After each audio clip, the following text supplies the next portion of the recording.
there. It be too late to alter course, mateys.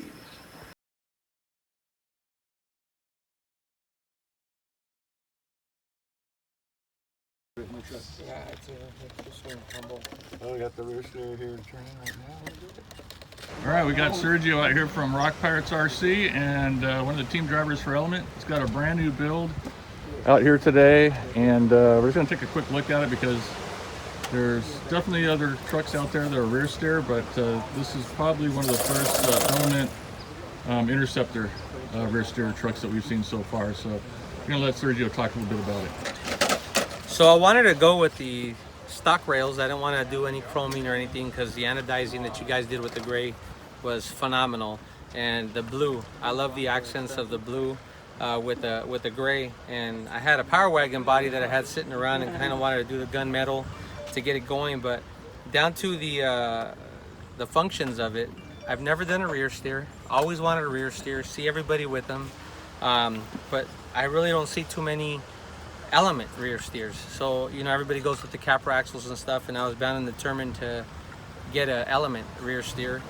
Very, very impressed with the rig. It's doing good. I went with the Reefs Raw 500s, front and rear. This car's got the hardcore links for the Element Sendero. This car is doing really good. We got the team factory team shocks with the some custom springs that I put on the inside. We are using on this car Punked 3D Customs. He cut me these in blue because I wanted to match the body, so they're black and blue. And then we got testing out the flubber stuffer, his 1.9s 4.75s, and I am very impressed with the way they're doing. On this car here, we got the SSD outers, no C-clips. We got the factory team hubs, the brass ones, with just a regular Samex aluminum front end. And there again is your Reefs Raw 500. This car is doing really, really good. Very, very impressed with it. I ended up going with the Fusion, the new Fusion in here, and really happy with this car, man. It's doing good. It's hitting some lines that we're struggled with before, and it's actually being able to walk them and being able to open up the doors to hitting some harder lines. So I'm very impressed with the car. So you got the, what's the Interceptor chassis? Right? Interceptor chassis. We're running the chassis braces. The chassis spacers is what they're called, right? The chassis spacers. I went with the hardline bed, which, dude, I love it because it's nice and light. It allows the servo to go ahead. You had to cut it back here, though. I had to cut it. I had to cut a little bit off it. I think it might have been like a half an inch to get the servo to clear it. Perfect, yeah. But dude, I tell you right now, the Rock Pirate sliders. These are the boat sliders. These are the boat sliders. I'm very impressed with these things. I get come up on the rocks and stuff, as in if you can see on this side here, they slide real nice and clean. There's really nothing for the bottom of the car to catch on. So with the sliders, you guys kill these things, man. These are a little tough to put on with the Allen wrench, but once they're on, though, once they're on, that's it. You're done with it. So I tell you, the Rock Pirates Interceptor, I've actually hit some lines with this chassis that I haven't been able to hit with some of my other cars and stuff. So very impressed with it. First time really getting it out here to work, and I don't really think I got to do too much to it. I think we're ready to just go out and tear it up, have some fun. Thanks, brother. Yeah, no worries. Yeah, the Interceptor's turned out to be one of the most capable, but also it fits just so many different builds that it's just got so much flexibility to it in the type of builds you can do. Capras, Elements, SCX-10.3s, XCX-10.2s. One thing I think that stood out about the Interceptor to me was the simplicity of putting it together. This chassis with this is for the Element. I mean, here everything matched right up. All the holes matched right up. It bolted up, no problem whatsoever. The spacers that you guys got, I mean, it just let everything just fall right into place. I did use the front servo mount just so you guys can see the original one. I cut it to be able to mount the bed, which made my life a lot easier. But probably one of the most simple builds to go ahead and put together. I think one day is all I did to put this car together. But keep in mind, it's 8 hours to 10-hour day. But the car's put together, and man, very capable. I'm talking about, you'll get to see some videos later. This thing is hella capable. Well, let's go hit some lines and let people see what it can do. Let's do it. Let's do it.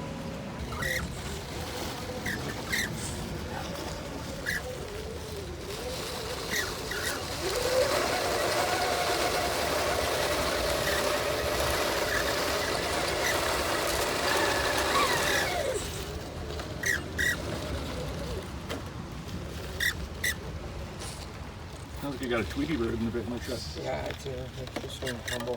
Oh, we got the rear steer here turning right now.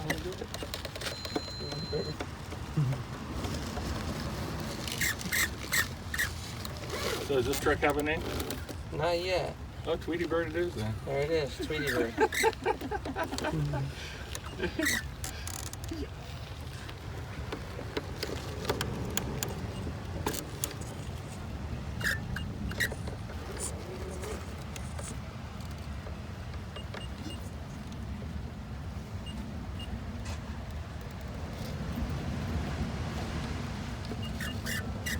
Is that quiet on the set right now?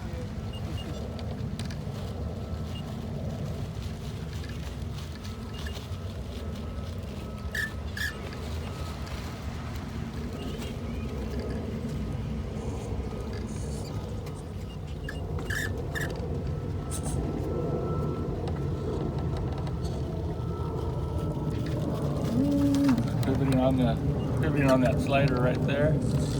Truck's coming around.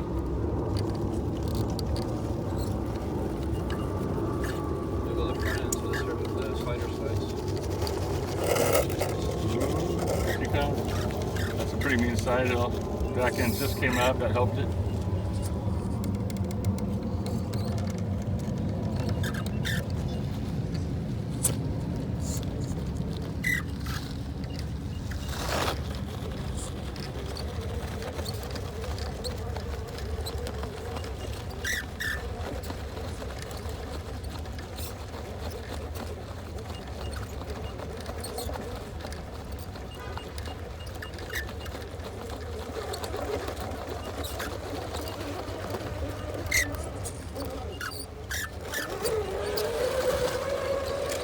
Oh, dude, that was killer. Heck yeah. Here's Sean's mountain trucks over here. Right on, that was awesome. That's a Reach 500 turned up all the way, huh? So it's not glitching. No? Sergios just showing you what the Reach 500, the speed and the power of it, and it's turned up all the way. That's pretty cool.